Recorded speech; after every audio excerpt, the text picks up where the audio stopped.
Hello, I'm Ronnie Eldridge. Welcome to Eldridge and Company. After talking with people across the country, the noted columnist, author, and opinion maker Bob Herbert reports what he thinks is the true, sad state of America. In his new book, Losing Our Way, he exhorts us, ordinary people, to take action to restore our nation's sense of justice and equality.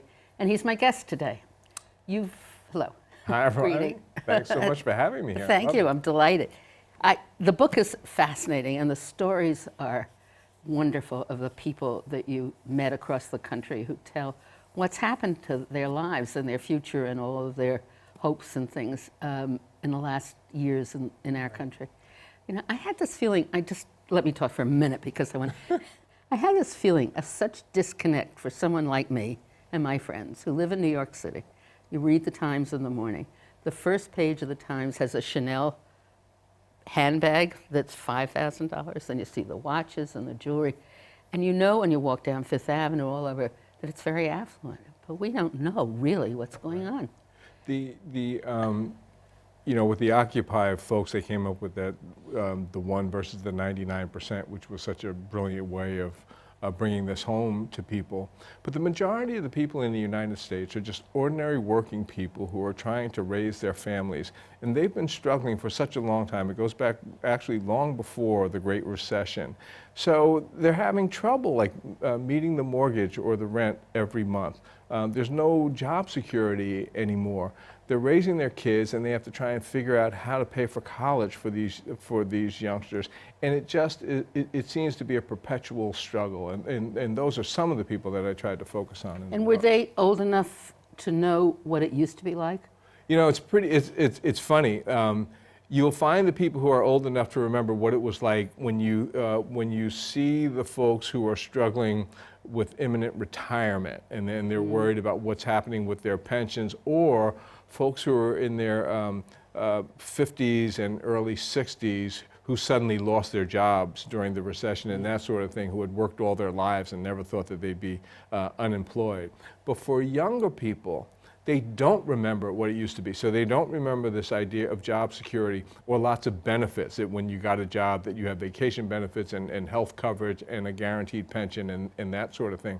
So for a lot of the younger people that I talk to, they think that this is normal. This is the employment landscape. So for those people, well, for all of us that you say come and take some action, we really have to teach them what the world could be like. Oh, I think that's really important. You know, I'm old enough to remember those early post-World War II years when I say that was maybe the best time in the world to grow up in the United States. Jobs were plentiful, higher education was affordable, and a nice house. Exactly, housing was affordable.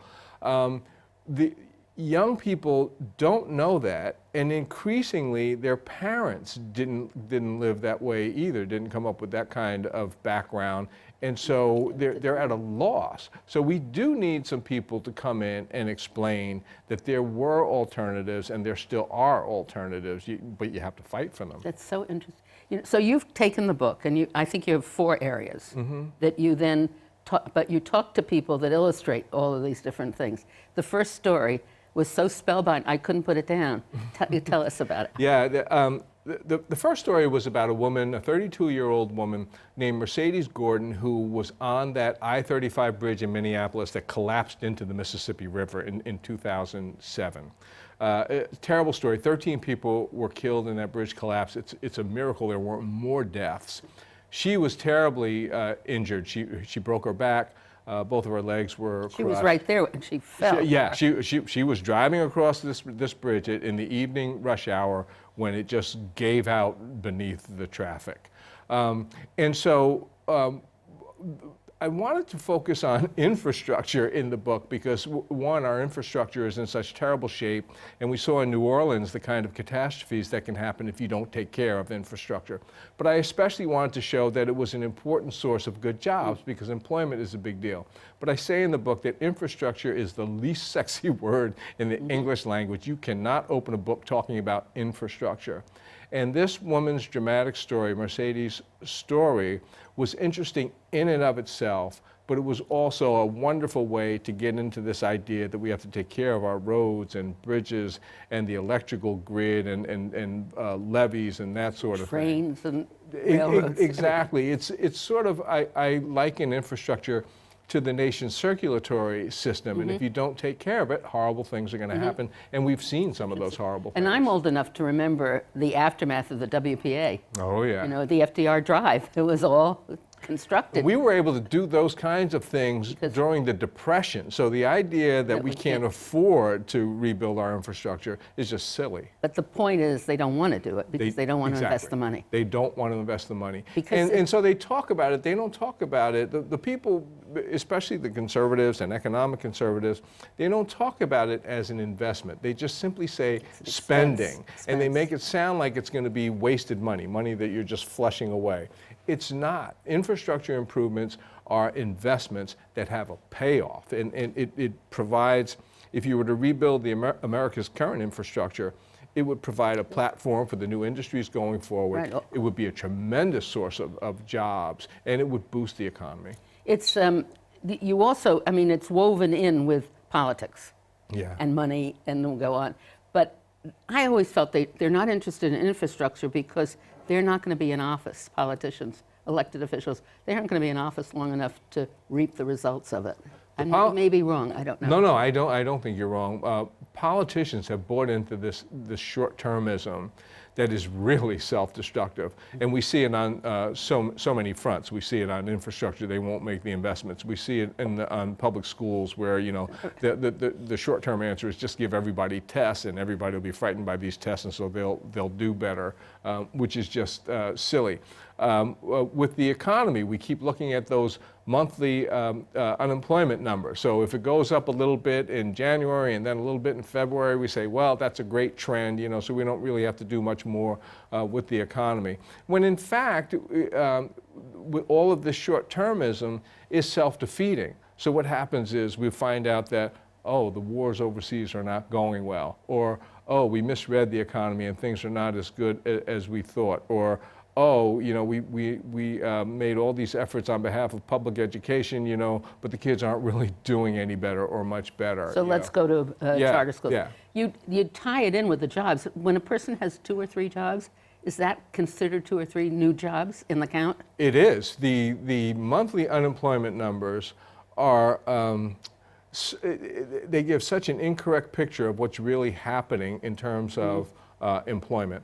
One, they count part-time jobs and temporary jobs. So as you point out, if somebody has 2 or 3 part-time jobs and they're new, those are 3 new jobs created in the course of the month. They don't count the people who have been out of work so long that they've just gotten discouraged. So even though they're unemployed, they're not counted as unemployed. They don't give you an indication of the quality of the jobs that are being created. So if they're minimum wage jobs, you can't raise a family and achieve a middle-class standard of living on a minimum wage jobs, but those minimum wage jobs are certainly counted as job improvements from month to month. So you really have to get behind those numbers. So you illustrate the number of jobs by the woman who has how many jobs? 3 jobs? 4 jobs? Oh, several of them, basically. Several jobs, and there were just so many families like that. There was a family that I profiled down in Georgia where the fella had worked for a pharmaceutical company for a long time. He had no clue that he was going to get fired. He lost his job, and he wasn't able to get anything much beyond minimum wage employment. But he didn't have any health insurance. This was a college-educated fella. They had 4 kids. His wife had been a stay-at-home mom, but now because they didn't have health insurance and they had children, she felt she had to get a job. She didn't even care what it paid as long as it had health coverage. She ended up going out there and getting a job as a lunch lady in the public school system.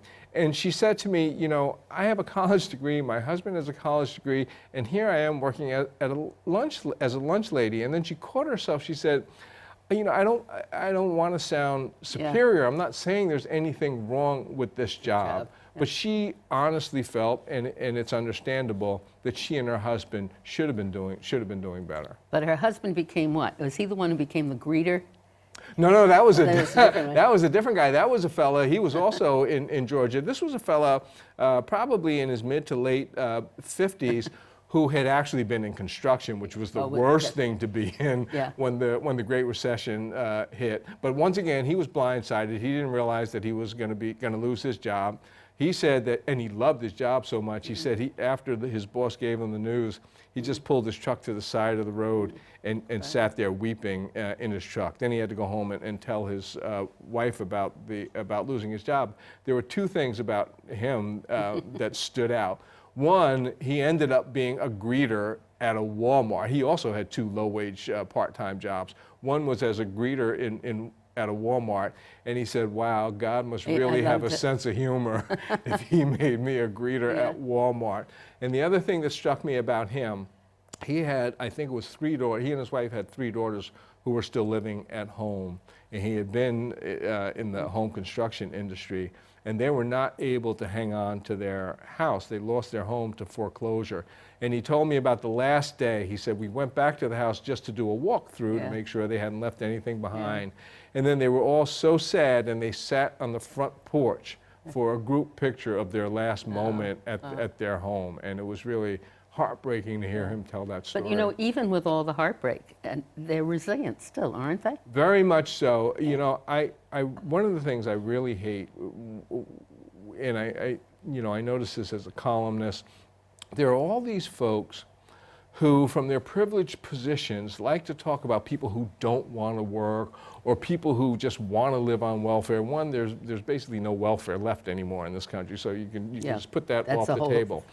But people desperately want to work. And you see that in your own experience. Any of your friends who get laid off, it's devastating. They're like so down and often depressed because they've lost their jobs. And then the flip side is whenever anybody gets a job, if they've been out of work for a while and they finally land a job, they're so happy. Or a kid that comes out of high school or comes out of college and gets that first job, they're like so proud. They come home, they want to tell people about it. Americans really, really want to work. This idea that people don't want to work is a canard. Well, it's part of the insidious,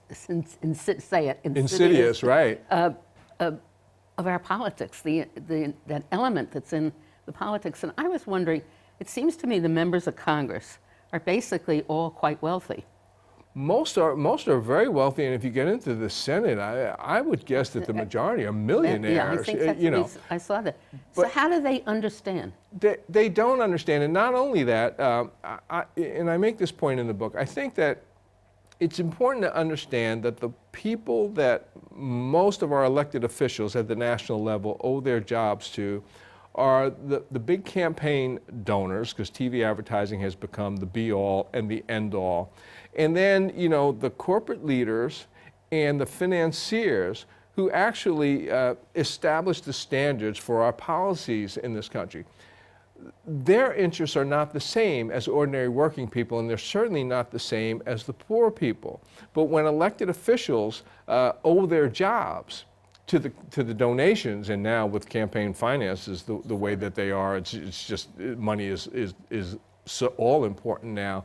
So they cater to the interests of their donors and to the corporate and the banking crowd. They are not catering to the interests of ordinary middle-class Americans, and they don't even talk about the poor. I mean, we know that. No politician campaigning for office goes out there and tells you what he or she is going to do for the poor. Right. And also, they're the people who are spending money. And that's what is deceptive also. And it's so, as you point out, it's so counter to common sense. That's the great irony. So people do talk about the economy, and they're concerned about the economy and that sort of thing. But we have a consumer economy. 70% of our economic activity in this country is consumer spending. So what you need are more and more people spending money. They spend that money, and the businesses expand, and then the businesses hire more people, and then the people they hire spend more money, and then you get this cycle going, this beneficial cycle. So when you start shifting most of that money, and I think it's the top 1% has gotten about 95% of all income gains since the recovery back in 2009. When you start shifting so much of that money to the top 1% or even the top 5% or whatever, they will not spend all that money. Whereas when you have increased wages and salaries for the middle class or for the poor, all of that money gets spent. It gets spent to buy homes or to pay for mortgages or to furnish homes or for vacations or to pay for their kids' college and that sort of thing. For the poor, they've got to spend all their money on food and rent and just making sure the kids are properly clothed on their way to school. But the point is, all of that money goes into the economy and generates additional economic activity. The jobs. And that's where the jobs come from. It's become our whole gross national product is finances. It's not goods. Right. It's not. It's a big difference. It's no longer a productive economy in the way that it used to be. So. Yeah. And then you take on the schools and the education and the expense and the quality and also the canards about testing and the disrespect, I think, for teachers. For teachers especially. It's just, if you had said to me when I was growing up that at some point teachers would be among the biggest whipping boys in our society, I would have said, what are you talking? What are you talking about? And then you talk to people who have gone through school, who are adults, and you never hear in ordinary conversations about how terrible their teachers were when they were coming through school and that sort of thing. Of course there are some bad teachers, just like there are bad doctors, there are bad reporters, bad lawyers. And I'm not in favor, and I doubt many people are in favor of having bad teachers in the classrooms. But most teachers are not like that. I am not a fan of the corporate style reforms that have been taking place in education, and we've seen those reforms for a lot of years now, and they have not produced the results that they promised. The real problem with public education in our society is poverty. If you just took the middle class and wealthier students who are in the public schools, if you just took their test scores and compared them to test scores in other countries, we'd be right at the top or near the top in virtually every category. The test scores are brought down comparatively because we have so many poor and near poor children in our public schools. And I went around the country, I talked to teachers, I talked to principals, I talked to families themselves. And these kids come to school with all kinds of problems. Some of them have illnesses that haven't been properly treated. A lot of them are not come to school hungry. Teachers have snacks in the schools. A lot of them have problems in the homes, and that makes it difficult to learn. We really have to address those problems of poverty if we're going to improve the quality of our education across the board. And not only poverty, but what it really means to be poor. I mean, the psychological effects of it, that's what I've never understood. At one point in my life, I was a single mother with 3 kids and very little money. I mean, it's different, and I had a great support system. Mm-hmm. I don't know how the other people managed to exist, but now let's go on to something else, to the war, because that's where the money goes, right? Yeah. But what you talk about is the toll on the people who participate.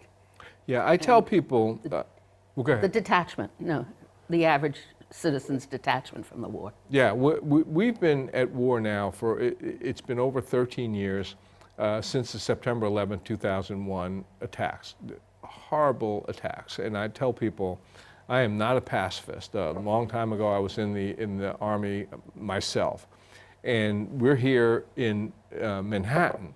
So when those attacks occurred, it was almost like an attack in the neighborhood, so no one is downplaying how terrible they were.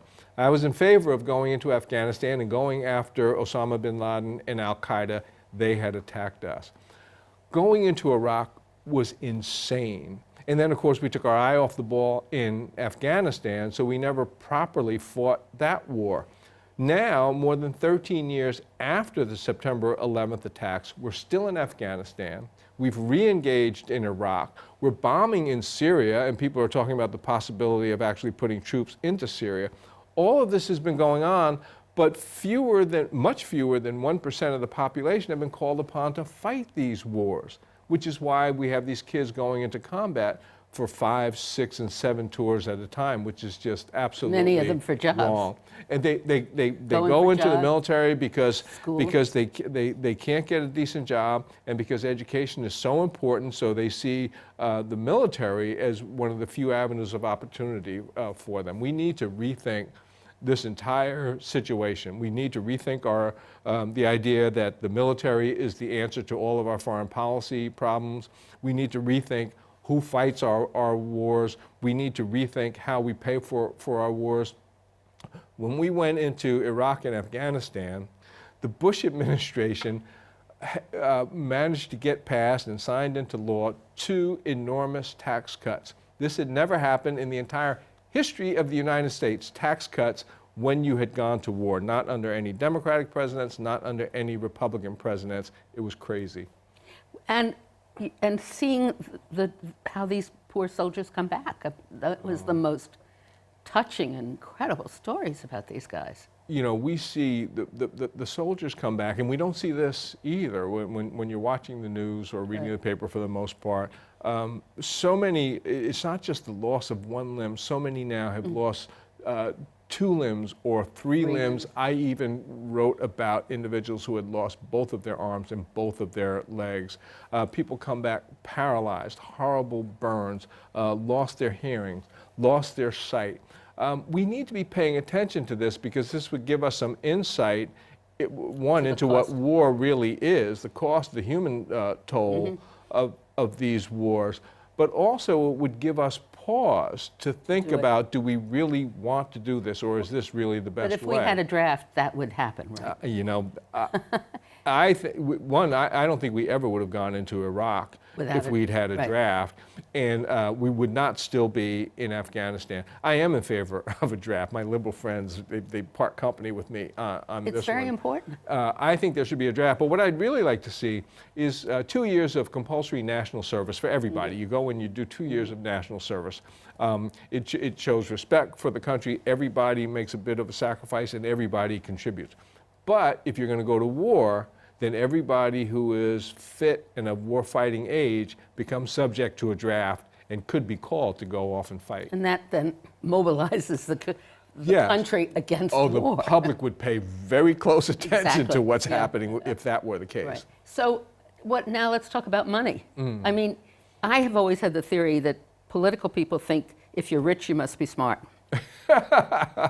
And I think you see it all over. I mean, it just happens. I think it's Tevye in Fiddler on the Roof has that wonderful line, if I were a rich man, when he says, if you're rich, they think you really know. Yeah, right, exactly. I think that's really true. So we've got money now controlling the politics. Yeah. And what money does, the folks who have made money, and some of them are remarkably talented, just acknowledge that, but they're talented at the specific thing that they do, and the thing that they're really talented at is making money. And that is what they want to continue to do. And they are not interested, even though they would say otherwise, in the broad national interest. They are not interested in those things that would really help the people who are struggling in this country. We're not brought up anymore to consider the common good. No. When FDR used to talk about the forgotten man, well, the forgotten man now is the forgotten man and woman who are out there either unemployed or struggling with low-wage work, trying to raise a family, and getting very little help from anywhere. And the salaries, the disparity in the salaries is indecent. I would think that if you were making $20 million a year, you would be embarrassed to let people know. I don't know. Or you wouldn't want people to know you bought an apartment or a house for $30 million. A lot of corporate leaders who are making $20 million are embarrassed that that's all they're making. That's all. So, but that money then gets reflected into politics, into the whole policies, and it controls, as you say in the book, our policies. It's deregulation. It's all the things because of the lobbying and the cost of campaigning. Right? So we can't, it's a struggle just to get an increase in the minimum wage, why you can't just increase it across the board nationally. And that's why I make the point that it's important for ordinary people to fight back. Excuse me. So these, a lot of the low-wage workers we've seen over the past 2 or 3 years, they have been conducting demonstrations, wildcat strikes, and that sort of thing, and they've actually been making some headway. Some states have increased the minimum wage. There's talk about it at the federal level. Whether it happens to any further extent remains to be seen. But they have been getting a lot of attention. And one of the arguments I make in the book is that because, as you point out, the wealthy folks are the ones who have been controlling policy, it's important now for ordinary people to just become more engaged. One, people should vote more. That's a big deal, but voting is not enough. You have to actually become engaged in those issues that you care about, whether it's education or employment or whatever. And there are projects all over the country that Oh, are there doing that. are. There are people who are doing wonderful work. There are people who are doing work with the homeless, with poverty, with schools, with immigration, jobs. with the environment. You know, global Calendars, warming. I mean, when you know when you're going to have a job or not. Yeah, Job. we All right. need a leadership that can draw some of that energy together, and then you So reach we have a a critical minute mass. left. We need what? We need the leadership. We need leadership, and the With way you get that courage. leadership, because I Courage. have pretty much given up on our elected officials. I just really don't think that We don't- they're going to do It's the changed. right I mean, thing. they're interested in their professions. They're not Yes. interested in. So I think that if you got ordinary people more engaged, that is where you would begin to see new and younger leadership emerge. The more people that become engaged in these issues, these projects, the more people become enthused, and then sort of leadership emerges naturally. And that's what happened in the women's movement. That's what happened in the civil rights movement. That's what happened in the early days of the labor movement. Those leaders did not come from on high. They came from down below. And you need, I don't understand why people don't understand to be courageous and admirable and stick to your principles is a thing that voters, I think, appreciate. Oh, I absolutely agree with that. The politicians, they're interested in that soundbite on television, on the TV shows. They're interested in the television ads, and they're interested in their campaign donations. They're not interested in much more And than the that. polling. And the polling, That's right, the most exactly. important thing. Yeah. That's a good job generating place. Anyway, thank you so much for writing this book and spending all this time. I wanted to ask you all kinds of questions about how you write, what you do, where you know, how you grew up, and we've just spent the whole time talking about the country, but you end up being optimistic. I am optimistic because we've been through much worse than this. This is not the Depression. This is not World War II. This is not the era of Jim Crow. We've overcome bigger challenges before. We can overcome this one. So God, people, go and vote. Go Yep. and look for the issues or organizations you want to. Become engaged. Yeah. Thank you so much, Bob. Thank you, Ronnie. I really Thank you. appreciate it.